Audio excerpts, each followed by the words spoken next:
50 लाख। मेहर की आंखों से आंसू थमने का नाम नहीं ले रहे थे। 54 लाख। एक और आवाज उभर आई।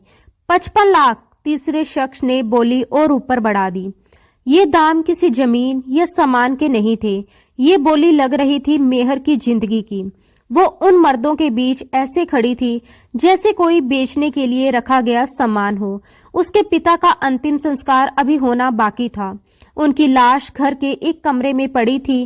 घर में बेचने लायक कुछ भी नहीं बचा था। बैंक करप्सी के सदमे ने उसके पिता की कमर तोड़ दी थी। जिन लोगों से कर्ज लेकर उन्होंने फैक्ट्री खड़ी की थी, वो फैक्ट्री आग में जलकर राख बन चुकी थी। सब कुछ तबाह हो चुका था। आज अपने बाप के कर्ज को उतारने के लिए मेहर के पास खुद के अलावा कोई और रास्ता नहीं था। किसी की नजर उसके कांपते होठों पर टिकी थी तो कोई उसकी जवानी और खूबसूरती को देखकर पलके तब झपकाना भूल गया था। हर तरफ घूरती हुई आंखें थी। किसी को उसकी आंखों से बहती बेबसी दिखाई नहीं दे रही थी। उसे नहीं मालूम था कि आज उसकी किस्मत किसके हाथों बिकेगी।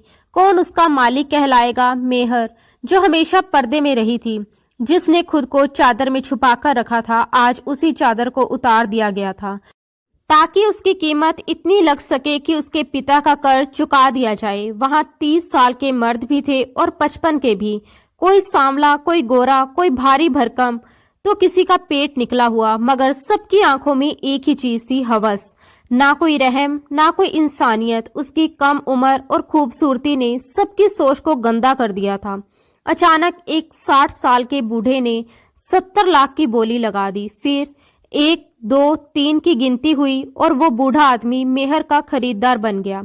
मेहर चाहती थी कि जमीन फट जाए और वह उसमें समा जाए, क्योंकि अब उसकी जिंदगी जिल्लत और बेइज्जती से भरी होने वाली थी। वो बूढ़ा आदमी पान चबा रहा था। उसके होठों से लार टपक रही थी और उसे देखते ही मेहर के मन में घिन भर गई। उसने पैसा अदा किए, मेहर की कलाई कसकर पकड़ी और उसे अपने साथ बाहर ले गया, जहां एक बड़ी कार खड़ी थी। ड्राइवर ने दरवाजा खोला तो बूढ़ा बोला, ए लड़की, इधर बैठ, और वह खुद भी पीछे की सीट पर आकर बैठ गया। दरवाजा बंद होते ही उसने ड्राइवर से कहा, मेरे सीक्रेट फ्लैट पर चलो, और ये कहते हुए वह मेहर के बेहद करीब सरक आया। मेहर घबराकर पीछे हटी तो वह झुंझलाया, ज्यादा होशियारी मत दिखाना। 70 लाख खर्च किए हैं मैंने तुम पर। जब तक तुमसे पूरे 1 करोड़ वसूल नहीं कर लेता, चैन से नहीं बैठूंगा। ये सुनते ही मेहर की सांस अटक गई। कांपती आवाज में वह बोली, मैं ऐसी वैसी लड़की नहीं हूँ, खुदा के लिए मुझे अपनी बेटी समझकर छोड़ दो। मगर वह ठहाका मारकर हंसा और बोला, बकवास बंद करो। पैसे दिए हैं तो जो चाहूंगा वही करूंगा, एक एक पाई वसूल करूंगा। इतना कहकर उसने खिड़की का शीशा नीचे किया, पान की पिक बाहर थूकी और फिर शीशा चढ़ा लिया और अपनी ही आस्तीन से मुंह पोंछ लिया। मेहर का दिल जोर जोर से धड़क रहा था और उसका जी चाह रहा था कि तेज रफ्तार से चलती कार का दरवाजा खोलकर कूद जाए और इस जहन्नुम से छुटकारा पाले। बूढ़ा अब और पास खिसक आया था और सामने के शीशे से ड्राइवर भी उसे बेबाक नजरों से घूर रहा था। मेहर ने कभी सपने में भी अपने ऊपर किसी की बुरी नजर नहीं देखी थी। आज उसे यहाँ मुफ्त का माल समझा जा रहा था। मेहर की तो जैसे सच में जान निकल गई। कुछ टाइम बाद उस बूढ़े आदमी ने दोनों हाथों से मेहर को जकड़ लिया और उसका चेहरा मेहर के बेहद करीब आने लगा। तभी उसकी नजर ड्राइवर पर पड़ी, जो अब भी बड़ी दिलचस्पी से उन्हीं दोनों को घूर रहा था। ये देखकर बूढ़ा झुंझला उठा और ड्राइवर पर चिल्लाया, अपनी ड्राइविंग पर ध्यान दे, कहीं एक्सीडेंट ना कर बैठना। उसकी आवाज सुनकर ड्राइवर घबरा गया। फिर थोड़ी हिम्मत जुटाकर बोला, मालिक, क्या मैं एक बात कहूँ? बूढ़े ने उसे अजीब नजरों से देखा और कहा, हाँ बोल। ड्राइवर ने अपनी गंदी सोच जाहिर करते हुए कहा, अगर आप चाहे तो कार में ही अपना शौक पूरा कर सकते हैं। मैं आपकी तरफ नहीं देखूंगा, बस बाद में एक मौका मुझे भी दे दीजिए। यह सुनते ही मेहर के धड़कते दिल की रफ्तार जैसे थम गई। बूढ़ा गुस्से से तमतमा उठा और चिल्लाया, ओए कमीने, एक जोर का थप्पड़ मारूंगा तो तेरे होश ठिकाने आ जाएंगे। चुपचाप गाड़ी चला। ड्राइवर तुरंत सहम गया और गाड़ी और तेज दौड़ाने लगा। जब तक गाड़ी का सफर खत्म नहीं हुआ, बूढ़ा कभी मेहर की कमर पर उंगलियां फेरता, कभी उसके कंधों को दबाने लगता और कभी हाथ उसकी गर्दन पर फेरता रहा। वो हर बार सिहर कर उसका हाथ अपने वजूद से दूर करने की कोशिश करती, मगर उसे अपनी बर्बादी साफ दिखाई दे रही थी। कर्जदार तो अपना पैसा वसूल कर चुका था, उसके पिता भी शायद पड़ोसियों के मेहरबानी से कब्र में उतार दिए जाते, लेकिन मेहर को तो जीते जी मौत की सजा मिल चुकी थी। उसे इतना भी वक्त नहीं दिया गया कि वह अपने बाप की मौत पर 2 आंसू बहाकर उन्हें आखिरी विदा दे सके। उसने अपने पिता को बार बार समझाया था कि किसी से कर्ज ना ले, जैसे तैसे रूखी सूखी में गुजारा हो रहा है तो उसमें सब्र कर ले, मगर पिता ने भरोसे से कहा था कि फैक्ट्री खड़ी होते ही 1 साल में सब चुका देंगे और फिर खूब पैसा कमाकर उसकी शादी किसी अमीर और इज्जतदार घर में करेंगे। लेकिन नुकसान देखकर वह सदमा सह नहीं पाए, चुपचाप दुनिया छोड़ गए और अपनी बेटी के लिए ये खौफनाक सजा छोड़ गए। जैसे ही गाड़ी फ्लैट के नीचे आकर रुकी, बूढ़े ने पूरे हक से मेहर की कलाई पकड़ी और उसे लगभग घसीटते हुए अंदर ले जाने लगा। फ्लैट का दरवाजा खुलते ही मेहर की आंखें फटी की फटी रह गई। वह वहां अकेली नहीं थी, कमरे में पहले से कई लड़कियां मौजूद थी और कुछ मर्द भी इधर उधर खड़े थे। हालात की भयावहता तब और बढ़ गई जब उसने दीवारों और कोनों में लगे कैमरे देखे। बूढ़े को देखते ही वहां मौजूद नौजवान मर्दों की निगाहें मेहर पर टिक गई और वे बेबाकी से हंसते हुए बोले, बॉस आज नया माल लेकर आए हो। वे उससे ऐसे बात कर रहे थे जैसे वह कोई इंसान नहीं बल्कि कोई बेजान चीज हो जिसका सौदा हो चुका हो। बूढ़ा हल्की मुस्कान के साथ बोला, हाँ, मगर पहले वक्त मैं इसके साथ बिताऊंगा। ये सुनते ही मेहर के होश उड़ गए। उन्हीं में से एक शख्स ने डिठाई से कहा, सब तैयारी हो चुकी है, कैमरा तैयार है, माहौल भी एकदम सेट है। जैसे ही बूढ़ा मेहर को अंदर वाले कमरे की तरफ खींचने लगा, वह खुद को छुड़ाने की कोशिश करने लगी और चीख उठी, मैं नहीं जाऊंगी, मेरा हाथ छोड़ो, खुदा के लिए मुझे यहाँ से जाने दो। उसी शख्स ने फिर उकसाते हुए कहा, सेठ, मुझे नहीं लगता ये लड़की आसानी से मानेगी। बेहतर होगा कि इसे एक इंजेक्शन लगा दो ताकि वीडियो बढ़िया बन सके। ये सुनकर मेहर की सांस गले में अटक गई। बूढ़े ने सख्त आवाज में कहा, नहीं, इसे होश में ही रखना है, इसे संभालना मेरा काम है। बस कैमरामैन से कह दो कि सेटिंग एकदम सही रखे। वह शख्स मुस्कुराया, कमरा तैयार है, आप अंदर जा सकते हैं। और जैसे ही वह बूढ़ा मेहर को खींचकर कमरे के अंदर ले गया, कमरे का डरावना माहौल देखकर उसके होश उड़ गए। कमरे में घुसते ही मेहर की नाक में हल्की सी सड़ी हुई बदबू भर आई। वो बदबू जैसे उसकी सांसों में उतरती चली गई। कमरे में बस एक नाइट बल्ब जल रहा था, जिसकी पीली सी रोशनी दीवारों पर अजीब सायों को जन्म दे रही थी। चारों तरफ सन्नाटा था, ऐसा सन्नाटा जो कानों में चुभता था। एक कोने में कैमरामैन हाथ में कैमरा लिए खड़ा था। उसका चेहरा भावहीन था, जैसे ये सब उसके लिए रोज का तमाशा हो। बूढ़े ने एक पल भी नहीं लगाया, उसने मेहर को जबरदस्ती घसीटा और बेरहमी से बिस्तर पर फेंक दिया। मेहर का शरीर बिस्तर से टकराया तो उसकी रूह तक कांप गई। उसने उठने की कोशिश की, मगर डर और थकान ने जैसे उसकी ताकत छीन ली हो। बूढ़े ने कैमरेमैन की तरफ देखा और सख्त लहजे में हुक्म दिया, ध्यान रखना, मेरा चेहरा फ्रेम में नहीं आना चाहिए, सिर्फ ये लड़की दिखनी चाहिए। कैमरामैन ने बिना किसी झिझक के जवाब दिया, ओके बॉस, ऐसा ही होगा, और कैमरे की सेटिंग्स ठीक करने लगा। उस मशीन की हल्की सी आवाज मेहर के दिल की धड़कनों से टकरा रही थी। बूढ़े ने मेहर के गले से दुपट्टा खींचकर दूर फेंक दिया। दुपट्टा हवा में घूमता हुआ जमीन पर जा गिरा, जैसे उसकी आखिरी ढाल भी उससे छीन ली गई हो। फिर वह बिस्तर पर उसके पास आ गया। मेहर ने पूरी ताकत जुटाकर खुद को बचाने की कोशिश की। वह रोती रही, छटपटाती रही, बार बार खुद को छुड़ाने की कोशिश करती रही। उसी खींचातानी में उसके कपड़े कई जगह से फट गए और उसकी बेबसी और ज्यादा नंगी हो गई। तभी उस बूढ़े आदमी ने गुस्से में आकर मेहर के चेहरे पर एक जोरदार थप्पड़ मारा। थप्पड़ की आवाज कमरे की दीवारों से टकराकर लौट आई। मेहर की आंखों के आगे अंधेरा सा छा गया। वह दहशत में उसे घूरती रही। बूढ़ा दांत पीसते हुए धमकी भरे लहजे में बोला, अगर ज्यादा नखरे दिखाओगी तो अपने साथ 2 मर्दों को और बुला लूंगा। सीधी तरह से जो मैं चाहता हूँ मुझे करने दे, वरना जो मैं करना चाहता हूँ वह तेरे साथ एक ही वक्त में 3 मर्द करेंगे। मेहर का गला सूख चुका था। उसे ऐसा लगा जैसे किसी ने उसके वजूद से सारा खून निचोड़ लिया हो और वह अंदर ही अंदर टूटती जा रही हो। इससे पहले कि वह बूढ़ा उसके साथ कुछ गलत करता, अचानक दरवाजा जोर से धड़धड़ाया। बूढ़ा घबरा कर चिल्लाया, कौन है ये कमीना? बाहर से एक दमदार आवाज गूंजी, SHO अयान शाह, दरवाजा खोल वरना तोड़ दूंगा। ये सुनते ही बूढ़ा आदमी हड़बड़ा गया और पीछे हटते हुए बोला, शिट, लगता है पुलिस ने रेड मार दी है। वह मेहर को कहीं छुपाने की कोशिश करता, उससे पहले ही मेहर ने हिम्मत जुटाई, बिस्तर से उठी और खुद ही कमरे का दरवाजा खोल दिया। सामने करीब 28 साल का एक नौजवान अफसर SHO अयान शाह खड़ा था। मेहर फूट फूट कर रोती हुई उसके पास पहुंची और गिड़गिड़ाकर बोली, खुदा के लिए मुझे बचा लीजिए, ये बूढ़ा मेरे साथ। उसकी बात यहीं अटक गई क्योंकि अयान शाह ने उसे ऊपर से नीचे तक देखा और बेरुखी से कहा, तुम्हारी ये नाटकबाजी मेरे सामने नहीं चलेगी। फिर उसने पीछे मुड़कर पुलिस वालों को हुक्म दिया, लेडी कांस्टेबल को बुलाओ, सब लड़कियों को एक वैन में बिठाओ। और इन लोगों को दूसरी वैन में काफी वक्त से इंतजार था इन्हें रंगे हाथों पकड़ने का। पुलिस वालों ने हथियार तान दिए और सबको एक एक करके नीचे ले जाने लगे। बूढ़ा आदमी अयान शाह के करीब आकर फुसफुसाया, देख इंस्पेक्टर, हमारी पहुंच बहुत ऊपर तक है, तुझे पछताना पड़ेगा, पैसे ले और हमें छोड़ दे, तेरा भी फायदा है।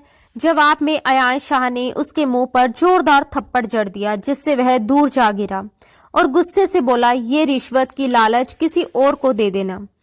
मेरे साथ क्या होगा वो बाद में देखा जाएगा, लेकिन जब तक मैं हूं तुम लोगों के साथ क्या होगा ये तुमने सोचा भी नहीं होगा। अयान शाह अपना कानून खुद बनाता है। फिर उसने सख्ती से कहा, चलो इन सबको बिठाओ, इन्हें मैं नहीं छोड़ूंगा। मेहर लेडी कांस्टेबल के साथ नीचे जा चुकी थी, जहां 5-6 और लड़कियां भी थी। सबकी हालत खराब थी। थोड़ी देर में वे सब पुलिस स्टेशन पहुंची और लड़कियों को एक ही हवालात में बंद कर दिया गया। एक लड़की ने कड़वे स्वर में कहा, मारे गए, आगे कुआं पीछे खाई। मेहर मासूमियत से उसके पास आई और बोली, क्या मतलब?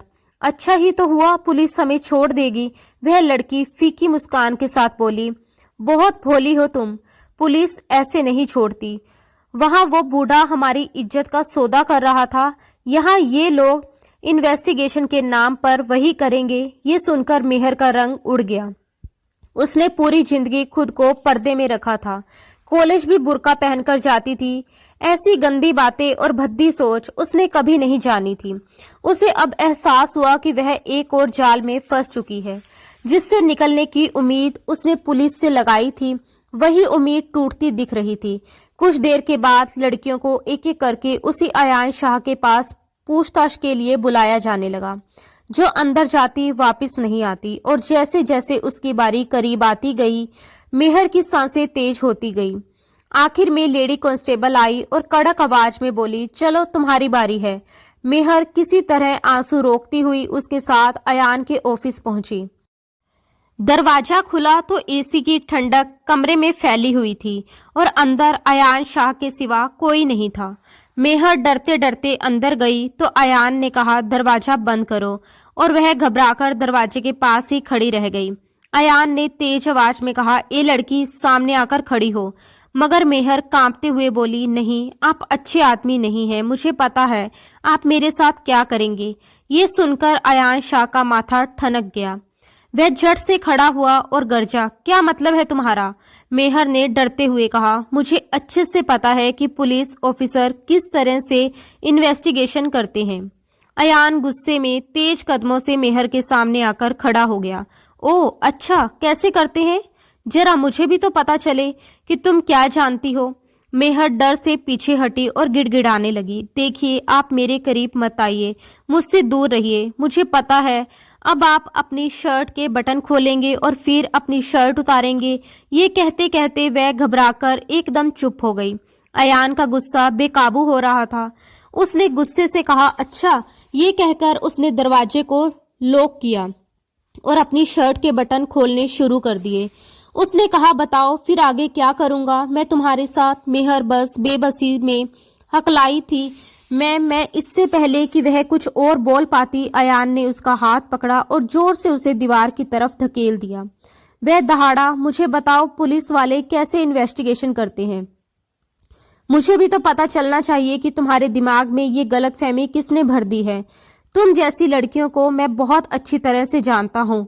भोली भाली बनने का नाटक करती हो। तुम्हें लगता है कि पुलिस वालों को अपना जिस्म दिखाकर और उनके साथ डील करके अपनी बात मनवा लोगी।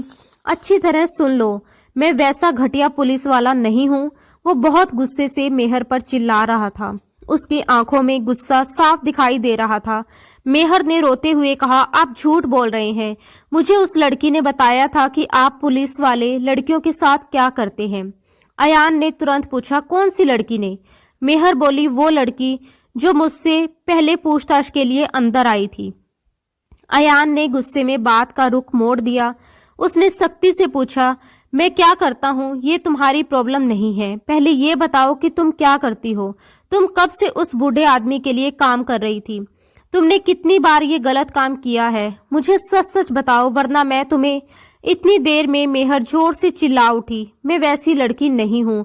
मैं बहुत सीधी सादी शरीफ लड़की हूँ। अयान ने शरारती स्माइल दी।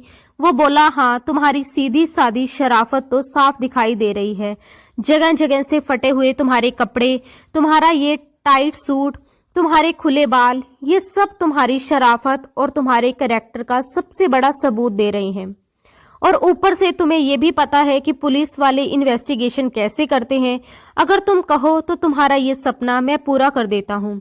मैं तुम्हारे साथ वैसे ही इन्वेस्टिगेशन करूंगा जैसे तुम चाहती हो। ये कहते हुए अयान उसके पास आया। फिर कहने लगा, सच सच बताओगी या फिर मैं बाकी बचे शर्ट के बटन भी खोल दूं? मेहर फूट फूट कर रोते हुए बोली, देखिए, मैं वैसी लड़की नहीं हूँ।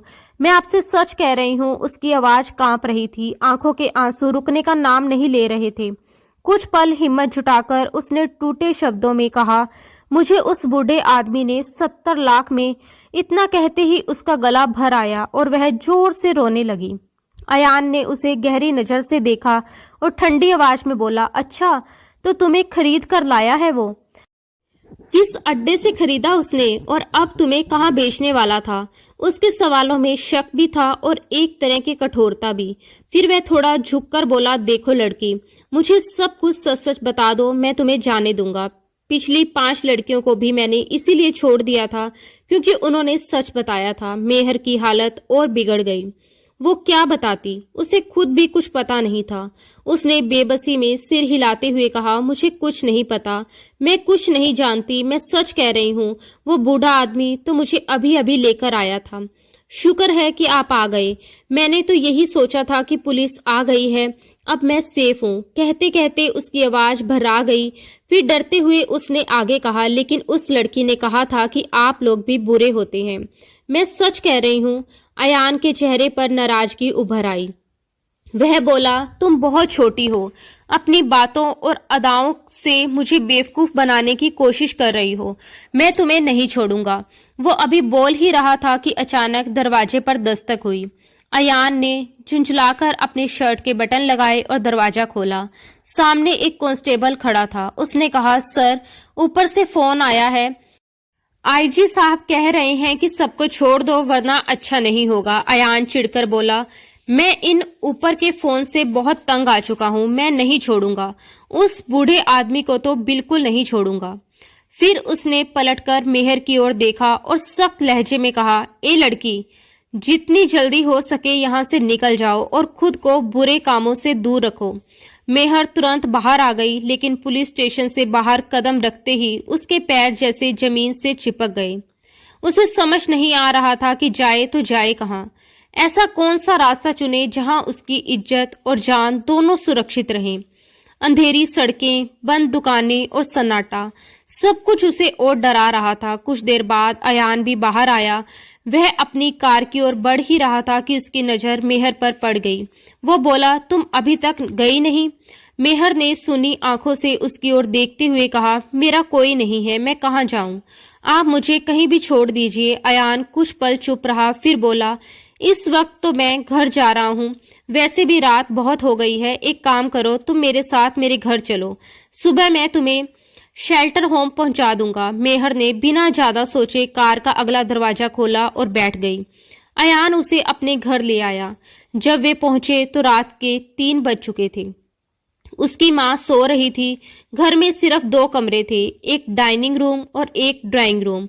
जिसे उसकी माँ ताला लगाकर रखती थी और सिर्फ मेहमान आने पर ही खोला जाता था। अब बस 2 कमरे ही बचे थे। वह उस लड़की को अपनी माँ के कमरे में भेजना नहीं चाहता था, इसलिए उसे अपने कमरे में ले गया। ये देखकर मेहर घबरा गई। उसने धीमी आवाज में पूछा, आप मुझे अपने कमरे में क्यों लाए हैं? अयान ने थके हुए और सपाट लहजे में कहा, ज्यादा बहस करने की जरूरत नहीं है, यहाँ सोफे पर लेट जाओ, सुबह होते ही मैं तुम्हें शेल्टर होम छोड़ दूंगा। तुम्हारे पास ये कुछ ही घंटे हैं, माँ के उठने से पहले मुझे तुम्हें वहां छोड़ना है। अगर मेरे सर में दर्द ना होता तो तुम्हें अभी छोड़कर आ जाता। मैं 1 हफ्ते से दिन रात काम कर रहा हूँ।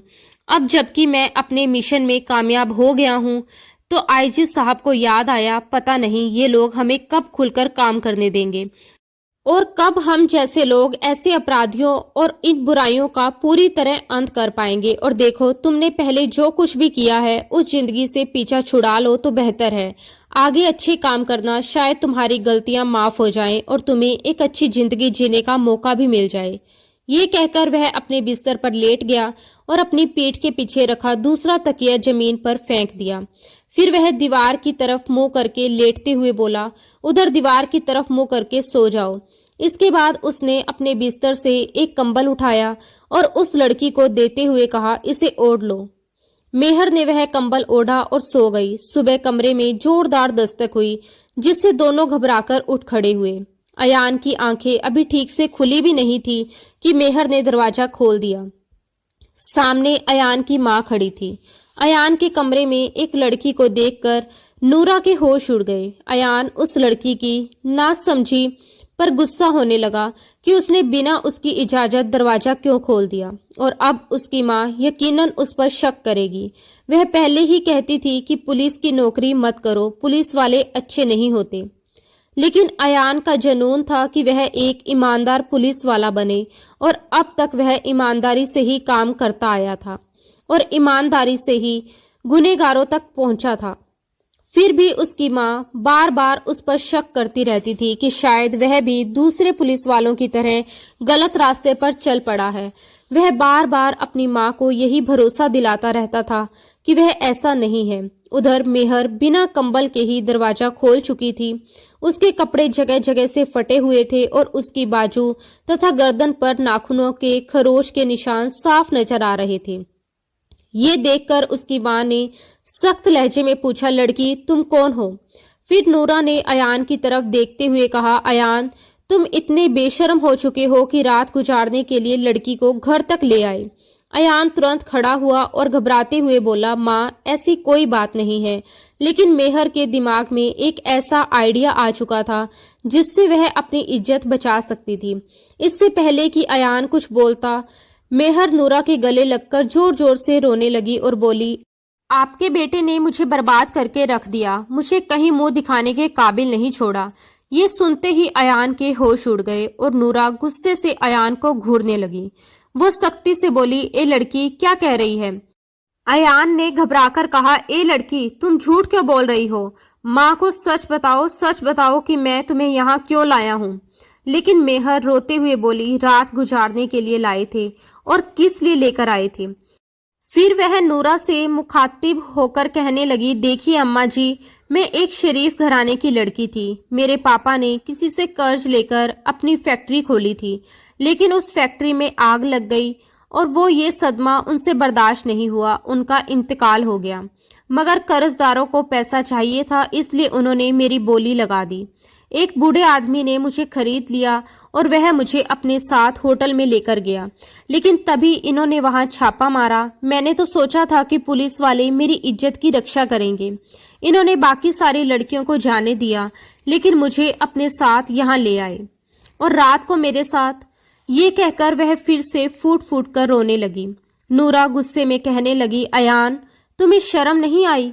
मुझे तो पहले ही लगता था कि तुम पुलिस वाले तो बन गए हो, अब हरकतें भी वैसी ही करोगे, तभी तो मैं तुम्हें मना करती थी। अयान ने सफाई देते हुए कहा, माँ ये लड़की झूठ बोल रही है, ये खुद करैक्टरलेस है, एक झूठी लड़की है। मैंने इसे हाथ तक नहीं लगाया, मैं तो सिर्फ इसे बचाकर लाया हूं ताकि इसे शेल्टर होम छोड़ सकूं। नूरा ने तीखे लहजे में कहा, इसकी जिंदगी बर्बाद करके तुम्हें क्या लगता है मैं तुम्हें सलाह नहीं बल्कि आदेश दूंगी कि तुम इसी लड़की से शादी करो जिसको तुमने बर्बाद किया है। ये सुनते ही अयान का खून खोल उठा और उसका दिल चाहा कि वह मेहर का गला दबा दे और उसे जान से मार डाले।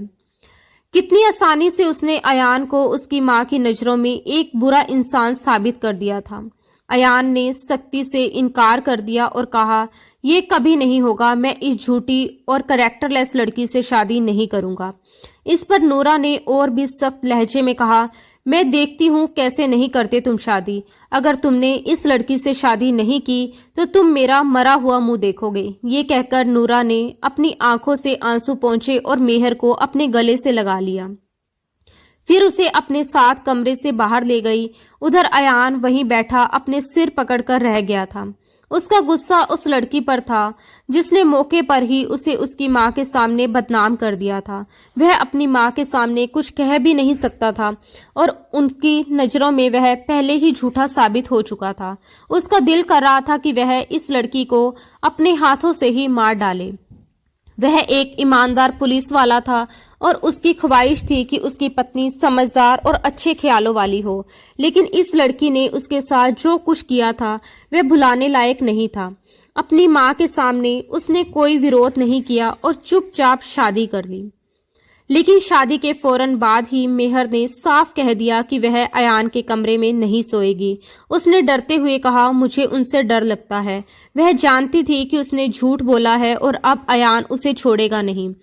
मेहर ने नूरा बेगम से गुजारिश की, प्लीज अम्मा जी, आप मुझे अपने कमरे में रख लीजिए। मैं आपके कमरे में जमीन पर सो जाऊंगी लेकिन इनके कमरे में नहीं जाऊंगी। नूरा ने दुख जताते हुए कहा, अच्छा ठीक है। फिर उन्होंने अयान की तरफ मुड़कर कहा, अयान, मुझे तुमसे ये उम्मीद नहीं थी। तुमने इस लड़की के साथ ऐसा क्या किया कि वह तुम्हारी शक्ल तक नहीं देखना चाहती। अयान अगर कुछ भी कहता तो उसकी मां उसे झूठा ही मानती, इसलिए वह चुपचाप अपने कमरे में चला गया। उसने गुस्से में दरवाजा जोर से बंद किया, लेकिन वह मन ही मन फैसला कर चुका था कि जब भी उसे मौका मिलेगा वह इस लड़की को सबक जरूर सिखाएगा। पूरी रात गुस्से के मारे उसका खून खौलता रहा और वह सिगरेट पर सिगरेट पीता रहा। एक तरफ आईजी साहब का उस पर दबाव था कि वह सेठ को छोड़ दे, लेकिन सेठ अब भी अयान के कब्जे में था। अगर वह चाहता तो उसे गोली मारकर खत्म कर सकता था और कह सकता था कि वह एनकाउंटर में मारा गया।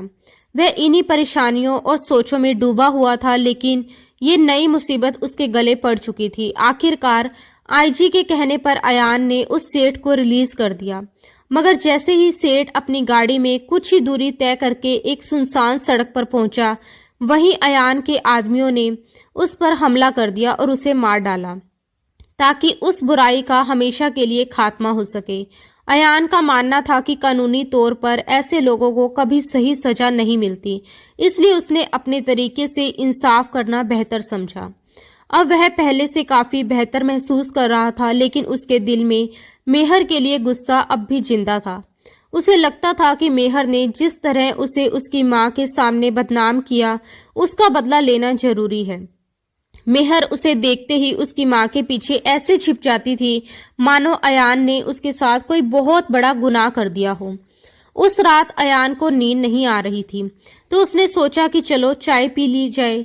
जैसे ही वह किचन में पहुंचा, खटपट की आवाज सुनकर उसके कान सतर्क हो गए।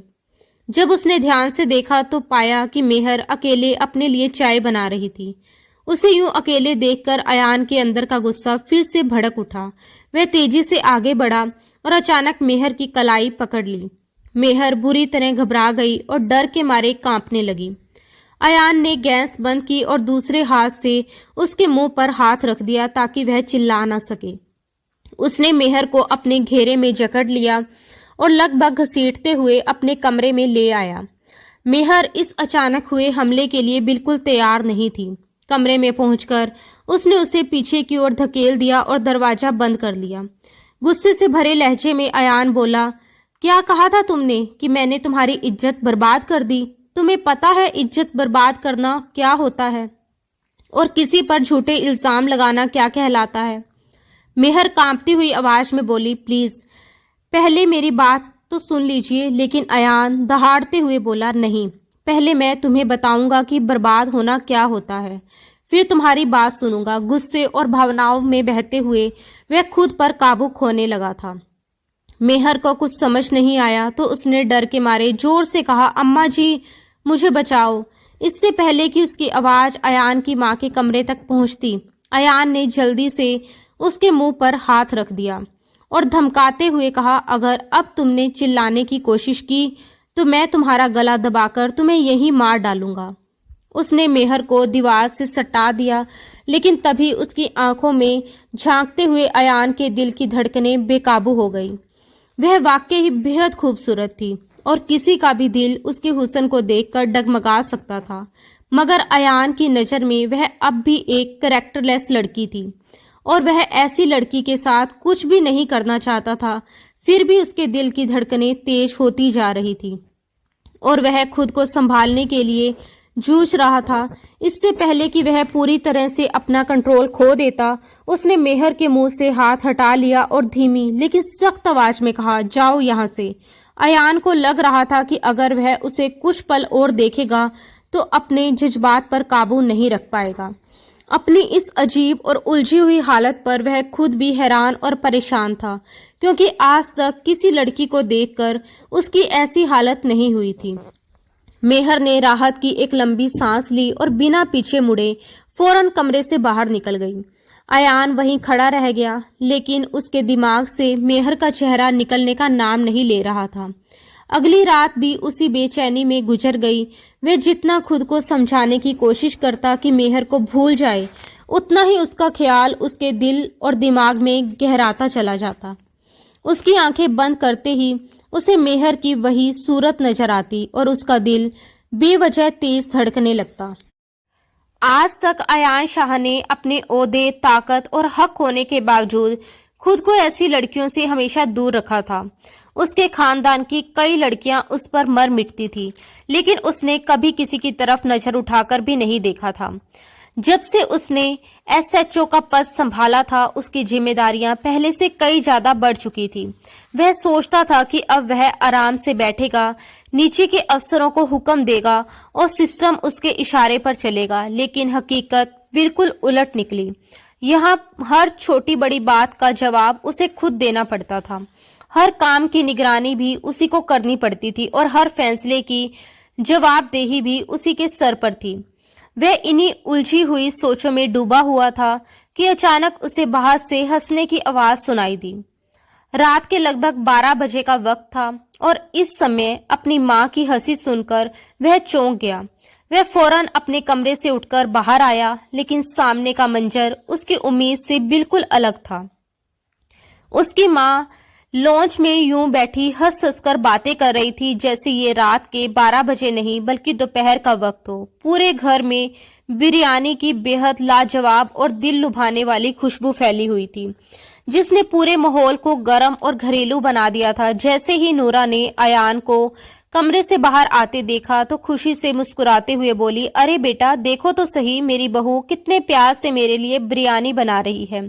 आज मुझे नींद नहीं आ रही थी तो मैंने इससे कहा कि इस वक्त पता नहीं क्यों बिरयानी खाने का मन कर रहा है, और इसने फौरन उठकर बिरयानी बनाना शुरू कर दिया। ये सुनते ही अयान के माथे पर गहरी लकीरें उभर आई। वह मेहर को सिर्फ और सिर्फ नफरत, गुस्से और शक की नजर से देख रहा था। मेहर का हर काम उसे सिर्फ एक दिखावा, चालाकी और ड्रामा लगता था, मानो वह सब कुछ उसकी मां का दिल जीतने के लिए कर रही हो। कुछ ही देर बाद बिरयानी पूरी तरह तैयार हो चुकी थी। उसकी खुशबू इतनी लाजवाब थी कि अयान का भी मन कर रहा था कि वह भी खाए, लेकिन उसके दिमाग में बार बार यही सवाल उठ रहा था कि वह कोई अच्छी लड़की नहीं है बल्कि गलत रास्ते पर चलने वाली लड़की है। उसके जैसी लड़कियां भला घर की इज्जत कैसे बन सकती हैं? वह अपनी मां से ये कह देना चाहता था कि उससे सिर्फ झाड़ू पोछा और घर का काम ही करवाया करे और अपने दिल से उसे बहू मानने की गलती ना करे, लेकिन ये सोचकर खामोश हो गया कि उसकी माँ इस बात पर उसी को खरी खोटी सुना देगी। जब उसकी माँ ने जबरदस्ती एक चम्मच बिरयानी उसके मुंह में डाली तो अयान जैसे पूरी तरह बेकाबू हो उठा। स्वाद भले ही लाजवाब था, लेकिन उसके अंदर का गुस्सा और नफरत उससे ज्यादा तेज थी। उसने चुपचाप थोड़ी सी बिरयानी अपनी प्लेट में डाली और बिना कुछ कहे अपने कमरे में चला गया। जाते हुए मेहर की नजर उस पर पड़ी और वह एक गहरी सांस लेकर रह गई, मानो कोई बड़ा तूफान अभी बाकी हो। कुछ देर बाद जब वह कमरे में वापस लौटी तो देखा कि नूरा बेगम गहरी नींद में खर्राटे ले रही थी। मेहर चुपचाप बिस्तर पर बैठ गई और आंखें खोलकर छत को घूरती रही। कुछ ही पलों में उसकी आंखों से आंसू अपने आप बहने लगे। उसके दिल में एक अजीब सा डर घर कर गया था। उसने जिस शख्स पर झूठा इल्जाम लगाया था वह कोई आम इंसान नहीं, बल्कि एक ताकतवर पुलिस ऑफिसर था। उसे ये ख्याल सताने लगा कि अगर किसी दिन नूरा इस दुनिया में नहीं रही तो अयान उसके साथ क्या क्या कर सकता है। यही सोचकर वह अंदर ही अंदर घबराती जा रही थी। उसके दिमाग में बार बार तरह तरह के डरावने ख्याल घूमने लगे। उसे अयान शाह से बेइंतहा डर लग रहा था। आज उसकी आंखों से नींद कोसों दूर थी। बार बार वही अल्फाज उसके जहन में गूंज रहे थे जब अयान शाह ने उसे कैरेक्टरलेस और बदकिरदार कहा था। वह बिना आवाज किए सिसक सिसक कर रोने लगी।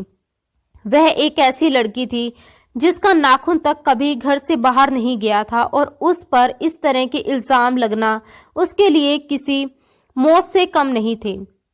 आखिरकार जब नींद नहीं आई तो वह उठी, नमाज पढ़ने वाली दरी उठाई और चुपचाप कमरे से बाहर निकल आई। लाउंज के एक कोने में हल्की सी रोशनी जलाई और वहीं दरी बिछाकर बैठ गई। कितनी ही देर तक वह अपनी इस दर्द भरी जिंदगी का हाल अल्लाह ताला से कहती रही, दुआ करती रही और फूट फूट कर रोती रही।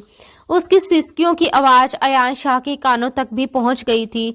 अयान कमरे से बाहर निकला और उसे इस हालत में रोता देख उसके माथे पर बल पड़ गए। वह धीरे धीरे उसके पास आया और कुछ पल तक उसे घूरता रहा। जैसे ही मेहर ने सिर उठाया, अयान ने दोनों हाथ सीने पर बांधकर तंजिया लहजे में कहना शुरू किया, किस बात की माफी मांग रही हो तुम? इस बात की कि एक शरीफ लड़के को तुमने बड़े आराम से फंसा लिया। वह नफरत भरी नजरों से उसे देखते हुए बोला, अयान शाह कभी भी तुम जैसी कैरेक्टरलेस, गिरी हुई और घटिया लड़की को अपनी बीवी नहीं बना सकता। जिससे हर मर्द गुजर चुका हो, वो मर्द जो जगह जगह घूमते हैं, जिन्होंने ना जाने कैसी कैसी गंदी नजरें तुम्हारे जिस्म पर डाली होंगी और कैसी कैसी घटिया हरकतें की होंगी। उसने जहरीले लहजे में कहा, क्या तुम जानती हो कि अयान शाह का लेवल क्या है? तुम जैसी लड़कियां भला उसकी इज्जत बनने के लायक भी थी? फिर वह बेरहमी से बोला, फिक्र मत करो, बहुत जल्द मैं तुम्हें इस घर से निकाल दूंगा, लेकिन उससे पहले तुम्हें इस कदर तकलीफें दूंगा कि तुम चाहकर भी किसी को मुंह दिखाने के काबिल नहीं रहोगी। मेहर पहले ही टूटी हुई थी और अयान शाह की इन अल्फाजों ने उसे पूरी तरह बिखेर दिया। वह और ज्यादा रोने लगी और कांपती हुई आवाज में बोली, देखिए अयान, इस दुनिया में मेरे लिए आपके सिवा कोई नहीं है। बाहर भेड़िए बैठे हैं मुझे नोचने के लिए। मैंने आपकी माँ को जो हकीकत बताई वही सच है। वह झूठ नहीं था। उसका कहना था कि उसके पापा ने सच में फैक्ट्री के नाम पर पैसे लगाए थे, जिसके बाद उसकी बोलियां लगाई जाने लगी और उसकी जिंदगी बर्बाद हो गई। लेकिन अयान ने तंजिया हंसी के साथ उसकी बातों को मजाक समझा और उसकी तरफ बढ़ा। फिर अगले ही पल उसे उसी हालत में छोड़कर अपने कमरे में चला गया।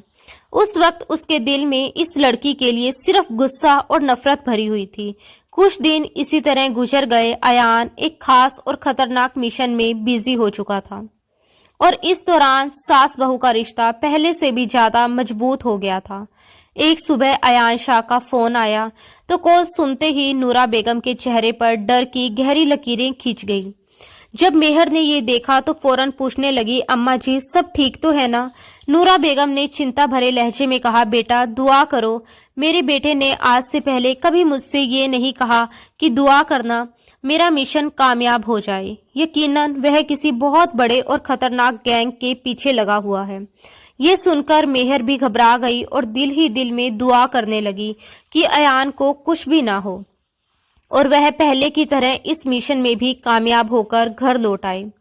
लेकिन दिन देखते देखते रात में बदल गया और अब तक अयान की तरफ से कोई कॉल नहीं आया था। बेटे की कोई खबर ना मिलने पर नूरा बेगम का दिल बैठने लगा, उनका ब्लड प्रेशर भी लो होने लगा। वह बेहद परेशान हो चुकी थी, मगर वही हुआ जिसका डर था। कुछ देर बाद पुलिस स्टेशन से कॉल आया कि अयान शाह को गोली लग चुकी है। ये सुनते ही नूरा बेगम बेहोश होकर गिर पड़ी। मेहर को कुछ समझ नहीं आया कि क्या करे। डर और घबराहट के मारे वह रोने लगी और कांपती आवाज में पूछा, अयान किस हॉस्पिटल में है? पूरी जानकारी मिलने के बाद वह अपनी सास को भी उसी हॉस्पिटल लेकर पहुंची। पहले उसने नूरा बेगम को एडमिट करवाया और फिर जब अयान शाह की तरफ बढ़ी तो उसके दिल में ख्याल आया कि शायद वह बेहोश पड़ा होगा। चेहरे पर चोटों के निशान होंगे, बदन जख्मों से चूर होगा। मिशन में वह कामयाब हो चुका था, मगर आखिरी पकड़े जाने वाले डाकू ने उस पर बुरी तरह हमला कर दिया था, जिसे बाद में अयान शाह ने ही मार गिराया था। आंखों में आंसू लिए जब मेहर कमरे में दाखिल हुई तो सामने का मंजर देखकर उसकी आंखें और भी ज्यादा फैल गईं, क्योंकि सामने अयान शाह आधे लेटे हुए अंदाज में सहारे के साथ बैठा था। हॉस्पिटल की यूनिफॉर्म में वह इस वक्त कुछ ज्यादा ही आकर्षक और रौबदार लग रहा था, लेकिन उसके बाजू पर बंधी पट्टी देखकर मेहर के दिल में दर्द की एक लहर दौड़ गई।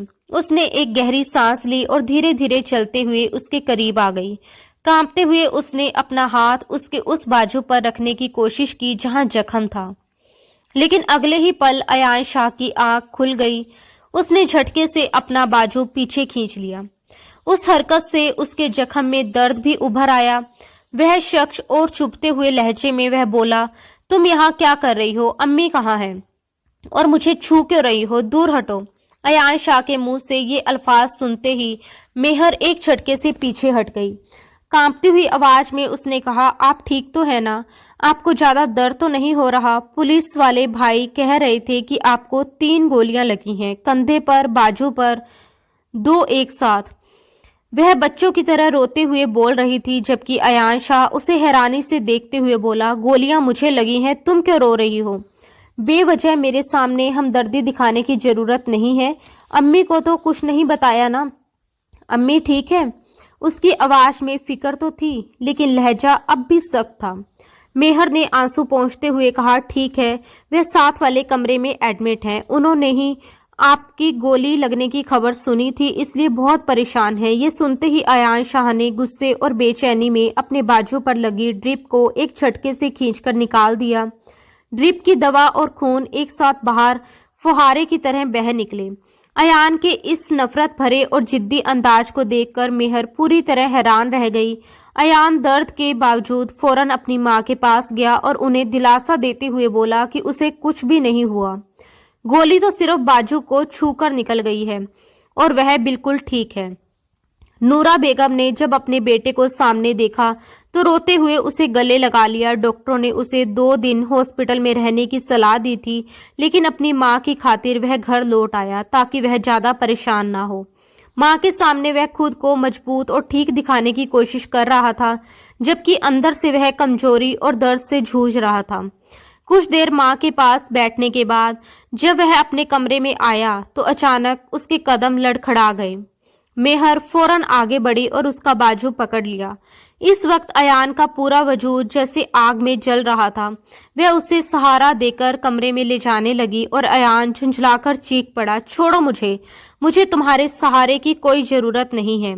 शायद दवाइयों का असर था और बुखार की वजह से वह बड़बड़ाने लगा, तुम जैसी लड़कियों को मुझे छूने का कोई हक नहीं है।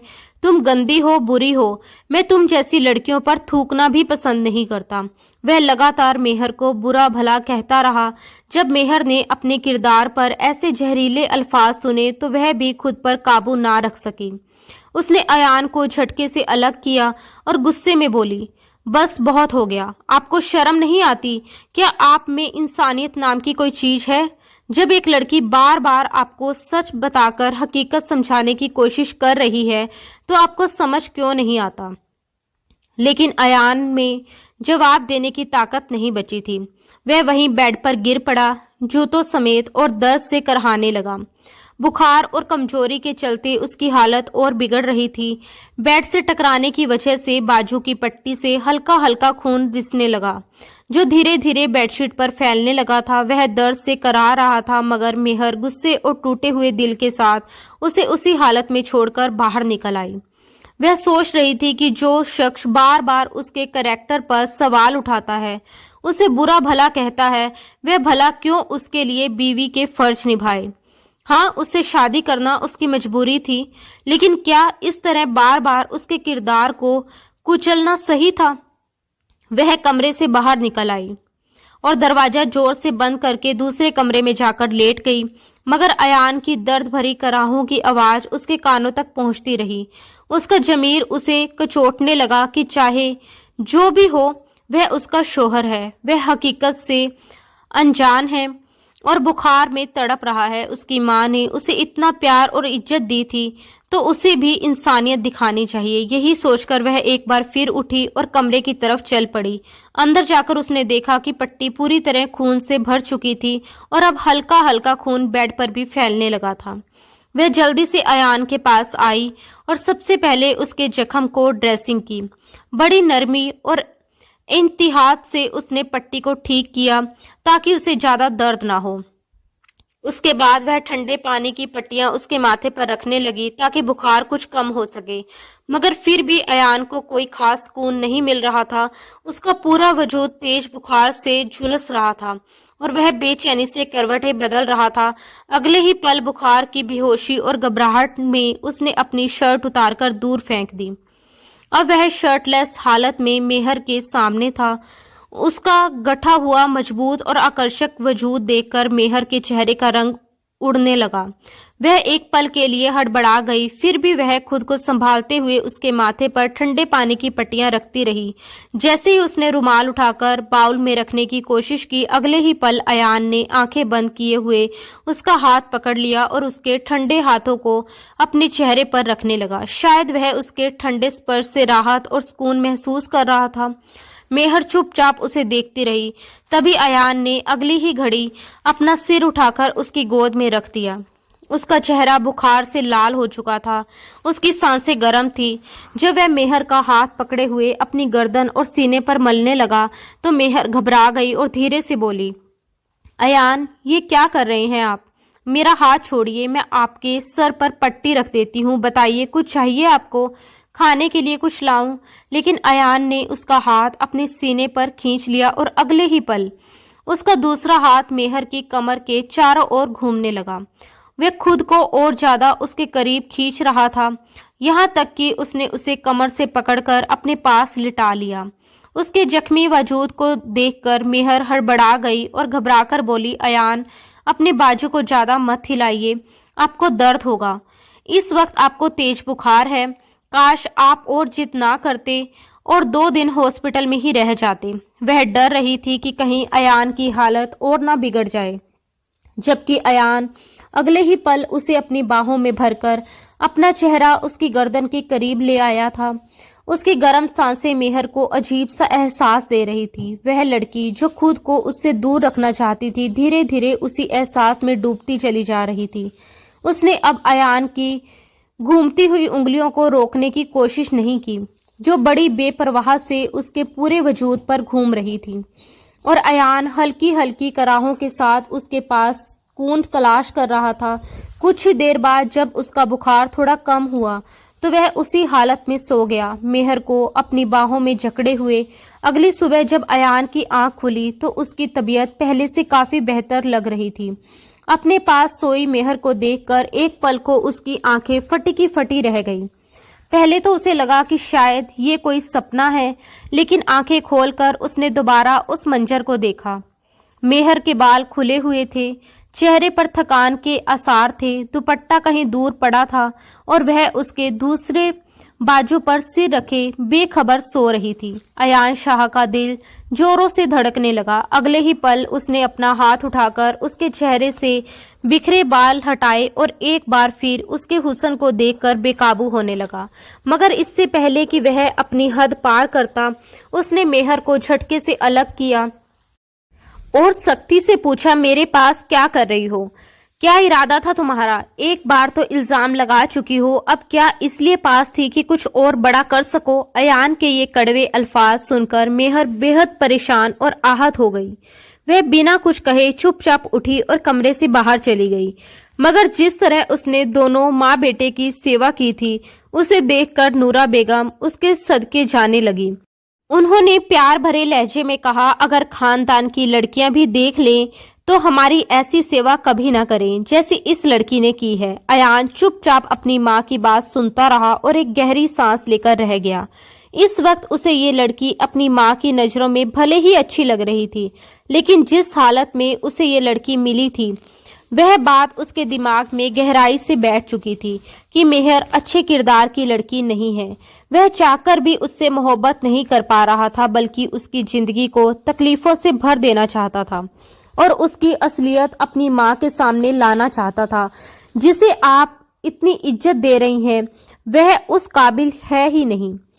दिल के किसी कोने में उससे मोहब्बत पनपना चाहती थी, लेकिन उसका अहंकार और सोच उसे इसकी इजाजत नहीं देते थे कि अयान शाह किसी ऐसी लड़की को अपनी बीवी माने और उस पर मोहब्बत नौछावर करे जिसके बारे में उसे यकीन था कि वह गलत किरदार की है। अयान ने आज तक किसी लड़की की तरफ आंख उठाकर नहीं देखा था। उसी दिन सारे काम निपटाने के बाद जब मेहर वॉशरूम गई तो शावर काम नहीं कर रहा था, शायद उसमें कचरा आ चुका था। नूरा ने कहा कि बेटा अपने कपड़े ले जाओ और अयान के कमरे में नहा लो, वैसे भी वह कौन सा घर पर है। तबीयत ठीक होने के बाद वह दोबारा ड्यूटी ज्वाइन कर चुका था। मेहर झिझकते हुए अपने कपड़े लेकर अयान के कमरे में चली गई। फ्रेश होने के बाद उसने अपने बाल खुले ही छोड़ दिए और टॉवल से उन्हें सुखाती रही, गुनगुनाती हुई। जैसे ही वह बाहर निकली तो सामने का मंजर देखकर हड़बड़ा गई, क्योंकि सामने ही बेड पर अयान इस वक्त अपने जूते एक तरफ रख रहा था। जैसे ही उसकी नजर मेहर पर पड़ी, उसकी आंखें वहीं खुली की खुली रह गई। लेकिन मेहर नजरें चुराकर कमरे से बाहर जाने लगी तो अयान ने उसे रोक लिया और शौक भरे अंदाज में कहा, कहाँ जा रही हो? यहीं रुको, आज तो बड़ी निखरी निखरी लग रही हो। इतनी रौनक तुम्हारे चेहरे पर किस लिए है? मेहर घबरा गई। उसने जल्दी से कहा, नहीं ऐसी तो कोई बात नहीं है, मैं तो बस अभी नहाकर बाहर निकली हूँ। लेकिन वह कदम दर कदम उसकी ओर बढ़ता चला आया और अगले ही पल उसकी कमर में हाथ डालकर उसे अपने करीब खींच लिया। भारी और हुक्म भरे लहजे में कहने लगा, आज रात मैं तुम्हारे साथ रंगीन बनाना चाहता हूँ। ये सुनते ही मेहर के चेहरे का रंग उड़ गया। वह कांपती हुई बोली, मुझे आपके साथ ऐसा कुछ भी नहीं करना। जब वह खुद को छुड़ाने लगी तो अयान ने उसे और ज्यादा कसकर पकड़ लिया। वह तंज भरे अंदाज में कहने लगा, क्यों हर वक्त बीवी बीवी करती रहती हो? तो बीवी के फर्ज सिर्फ झाड़ू पोछा, खाना बनाना और कपड़े प्रेस करना ही नहीं होते, बल्कि शोहर को खुश रखना भी होता है। आज की रात मैं तुम्हारे साथ अपनी रात रंगीन करना चाहता हूँ। ये सुनकर मेहर के होश उड़ चुके थे। एक तरफ वह नाजुक सी डरी हुई लड़की और दूसरी तरफ ताकतवर रौबदार अयान खड़ा था। वह घबराकर बोली, मुझे छोड़ दीजिए, मुझे पता है आप मेरे साथ वही करेंगे जो फिल्मों और सीरियल में हीरो हीरोइन के साथ करते हैं। आप मुझे तकलीफ देंगे, मेरे साथ बुरी हरकतें करेंगे, लेकिन मैं आपको ऐसा कुछ भी नहीं करने दूंगी। जब तक आपको मुझसे मोहब्बत नहीं हो जाती, तब तक मैं खुद को आपके हवाले नहीं करूंगी। उसकी बात सुनकर वह हंस पड़ा और बेरुखी से बोला, तुम जैसी लड़की से भला कौन मोहब्बत करेगा?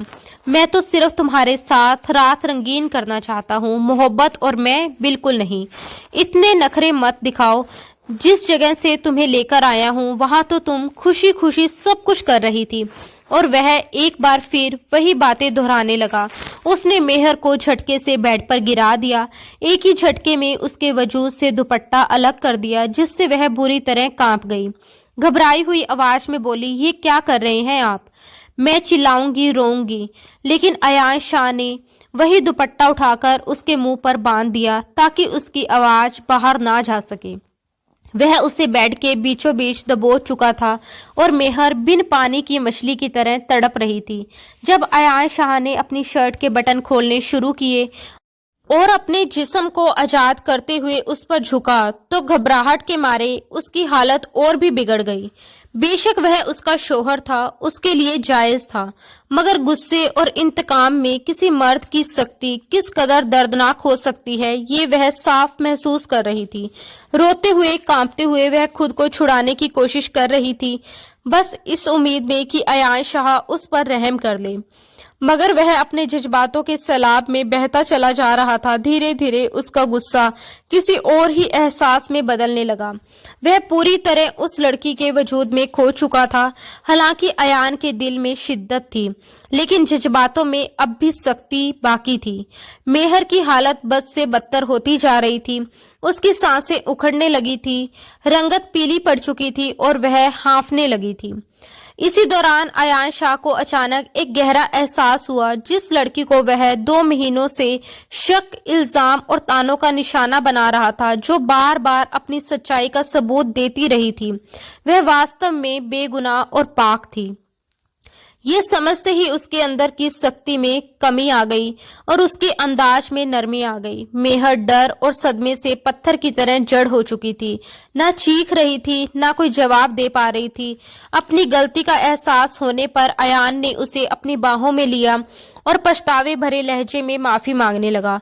उसने अपने शक, अपने पेशे और गलत फहमियों का हवाला देते हुए कहा कि वह उसे गलत समझ बैठा था और उससे भूल हो गई। लेकिन मेहर के दिल में गहरा दर्द और टूटा हुआ भरोसा था। अगले ही पल उसने खुद को झटकते हुए उससे अलग किया और सिसकती हुई बोली, उसने जो किया है वह कभी भूल नहीं पाएगी। उसने कांपती आवाज में कहा, अगर उसे तलाक देना है तो दे दे, क्योंकि उसकी इज्जत और दिल दोनों को गहरी चोट पहुंच चुकी है। दर्द और कमजोरी से करहाती हुई वह बेड से उठी। आंखों के सामने अंधेरा छाने लगा, उसे चक्कर आने लगे। अयान ने उसे अपनी बाहों में भरने की कोशिश की, लेकिन मेहर उससे दूर हटकर दूसरे कमरे में चली गई। अयान सिर पकड़कर वहीं बैठ गया। अब उसे एहसास हो चुका था कि ये लड़की जो कुछ कह रही थी वह सच कह रही थी, मगर वह क्या करता। उसकी ड्यूटी ही ऐसी थी जिसमें शक करना और हर बात की गहराई से जांच करना उसकी ट्रेनिंग का हिस्सा था। वह ज्यादातर वक्त ऐसे मुजरिमों के बीच बिताता था जिनसे जुड़ी कहानियां अक्सर झूठ और धोखे से भरी होती थी। ऐसे में उसके लिए ये मान लेना आसान नहीं था कि ये लड़की जिसने शुरुआत में उससे झूठ बोलकर शादी की थी सच बोल रही है। अयान शर्मिंदगी और पछतावे में डूबता चला गया और सोचते सोचते वहीं बेड पर सो गया। अगली सुबह जब उसकी आंख खुली तो एक नई मुसीबत उसका इंतजार कर रही थी। उसकी माँ घबराई हुई बोली, बेटा मेहर कहाँ है? पूरे घर में ढूंढ लिया, कहीं नहीं मिली। कहाँ चली गई? ये लड़की आज से पहले तो उसने कभी घर से बाहर कदम भी नहीं रखा था। जब से इस घर में आई है हर काम के लिए मुझे ही पूछती थी। अयान की आंखें चौड़ी हो गई। तभी उसकी नजर साइड टेबल पर रखे एक कागज पर पड़ी। वह मेहर का छोड़ा हुआ पैगाम था जो उसने नूरा के लिए लिखा था। अम्मा जी, मैं हमेशा के लिए आपके और आपके बेटे की जिंदगी से जा रही हूँ। आपने मुझे अपनी बेटियों जैसा प्यार दिया, इसके लिए बहुत बहुत शुक्रिया। लेकिन शायद मैं इस काबिल नहीं थी। ये पढ़ते ही अयान सन रह गया, मानो कांटों तो खून नहीं। पहली बार नूरा ने अपने बेटे को थप्पड़ मारा और गुस्से में बोली, तूने उसे ऐसा क्या कहा कि वह घर छोड़कर चली गई? मेरी बहू सिर्फ और सिर्फ मेहर ही है। जाओ उसे ढूंढकर वापस लेकर आओ। अयान तुरंत घर से निकल पड़ा। पूरा दिन वह गलियों और सड़कों पर भटकता रहा, लोगों से मेहर के बारे में पूछता रहा। जैसे जैसे अंधेरा बढ़ रहा था उसकी आंखों में आंसू भरते जा रहे थे। उसने अपनी फोर्स को भी मेहर को ढूंढने के लिए लगा दिया। आसमान पर घिरते बादलों और तेज होती बारिश ने उसकी बेचैनी को और बढ़ा दिया। तेज बारिश के बीच वह अपने घर के करीब एक जगह गाड़ी रोककर बाहर निकला। डिप्रेशन और मानसिक तनाव ने उसे इस कदर तोड़ दिया था कि वह सड़क पर गिर पड़ा और मेहर का नाम लेकर जोर जोर से चिल्लाने लगा, मेहर कहाँ हो तुम? प्लीज वापस आ जाओ। सारी जिंदगी चाहो तो मुझे अपने करीब मत आने देना, लेकिन वापस आ जाओ। मैं वादा करता हूँ दोबारा कभी तुम्हें कुछ नहीं कहूंगा। जितनी सजा देनी है दे देना, चाहे अंगारों पर चलाओ या कांच के टुकड़ों पर। मैं हर सजा मानने को तैयार हूँ, बस प्लीज लौट आओ। उसी वक्त मेहर पास ही एक पेड़ के नीचे भीगती हुई खुद को छुपाए बैठी थी ताकि किसी गलत इंसान के हाथ ना लग जाए। उसकी आवाज सुनकर वह पेड़ की ओट से बाहर झांकी, उसने अयान शाह को उस सुनसान जगह पर रोते हुए गिड़गिड़ाते देखा। उसके दिल में रहम जाग उठा और वह धीरे धीरे चलते हुए उसके सामने आ खड़ी हुई। अयान शाह ने जब रोते हुए अपने चेहरे से हाथ हटाए और सामने देखा तो मेहर को खड़ा पाया। एक पल को उसने आंखें झपकाई, ये यकीन करने के लिए कि ये सपना है या हकीकत। फिर अगले ही पल उसने उसे अपने सीने से लगा लिया और रोते हुए कहा, मुझे माफ कर दो, मैं गलत था, जो चाहे सजा देना, लेकिन मुझे माफ कर दो। वह पत्थर की मूरत बनी चुपचाप खड़ी रही और कांपती हुई आवाज में बोली, आप मुझे ढूंढने क्यों आए हैं? मैं तो गंदी औरत हूं ना। बाजारी वह अभी इतना ही कह पाई कि अयान ने फौरन उसके मुंह पर हाथ रख दिया और सख्त लहजे में बोला, खबरदार, एक भी लफ्ज और नहीं, खामोश हो जाओ। मैंने तुम्हें जो कुछ भी कहा, जो भी किया, मैं जानता हूँ कि उसकी भरपाई कैसे करूँगा। मैं तुम्हारी कसम खाकर कहता हूँ कि अगर तुम मुझे इजाजत नहीं दोगी तो मैं सारी जिंदगी तुम्हारे सामने ऐसे ही गुजार दूंगा, मगर तुम्हें हाथ तक नहीं लगाऊंगा। मैं तुम्हें इतनी मोहब्बत और इतनी खुशियां दूंगा जिसकी तुम सच में हकदार हो। शायद इसी तरह मैं अपने गुनाहों का प्रायश्चित कर सकूं। वह मेहर को अपने साथ घर वापस ले आया। नूरा ने जब उसे देखा तो उनकी जान में जान आ गई। उन्होंने अपनी बहू को सीने से लगाकर रोते हुए ढेर सारा प्यार लुटाया। कुछ दिन दोनों के बीच खामोशी छाई रही, लेकिन धीरे धीरे हालात बेहतर होने लगे और उनके रिश्ते में नरमी आने लगी। जब नूरा ने ये सब महसूस किया तो मुस्कुराते हुए बोली, क्या बात है, तुम दोनों एक दूसरे को बिल्लियों की तरह घूर घूर कर छुपके छुपके देखते रहते हो। बस मुझे अगले 2 महीने के अंदर अंदर खुशखबरी चाहिए। ये आंख मिचोली बंद करो। उस दिन नूरा ने अपने हाथों से अपने बेटे की दुल्हन को सजाया था। मेहर को बिल्कुल दुल्हन की तरह तैयार करवाकर कमरे में बिठा दिया गया था। जब अयान ड्यूटी से वापस आया तो उसे सीधे कमरे में जाने नहीं दिया गया।